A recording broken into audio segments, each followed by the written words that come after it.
റാഗിപ്പൊടി കൊണ്ട് ഒരു അടയുണ്ടാക്കാം. തിളച്ച വെള്ളത്തിലേക്ക് കുറച്ച് ഉപ്പും റാഗിപ്പൊടി ഇട്ട് കൊടുക്കാം.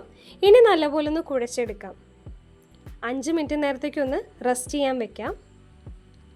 ഈ നേരം കൊണ്ട് നമുക്ക് ഫില്ലിങ്സ് തയ്യാറാക്കാം. തിരിഞ്ഞെടുത്ത തേങ്ങ, ഏലക്ക, ശർക്കര, വേവിച്ച ചക്കയും കൂടി ഇട്ട് നന്നായി ഒന്ന് മിക്സ് ചെയ്തെടുക്കാം.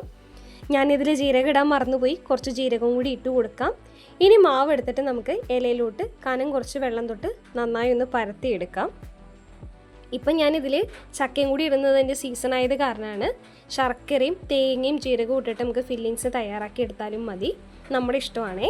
ഇനി ഇത് ഫില്ലിങ്സ് വെച്ചിട്ട് നമുക്ക് നന്നായി ഒന്ന് ഫോൾഡ് ചെയ്തെടുത്ത് നേരെ ഇഡ്ഡലിക്കുട്ടത്തിലേക്ക് വെച്ച് കൊടുക്കാം. ഒരു 15 മിനിറ്റ് നേരം ഒന്ന് ആവിയിൽ വെച്ച് വേവിച്ചെടുക്കാം. ദാ നമ്മുടെ അട റെഡി ആയിട്ടുണ്ട്. ഇനി നമുക്ക് പ്ലേറ്റിലോട്ട് വെച്ച് സെർവ് ചെയ്യാം. ഈസി ആയിട്ടുള്ളൊരു റാഗി അടയാണ്. എല്ലാവരും മസ്റ്റായിട്ടും ട്രൈ ചെയ്ത് നോക്കണം. വീഡിയോ ഇഷ്ടമായ ലൈക്ക്, ഷെയർ ആൻഡ് സബ്സ്ക്രൈബ്.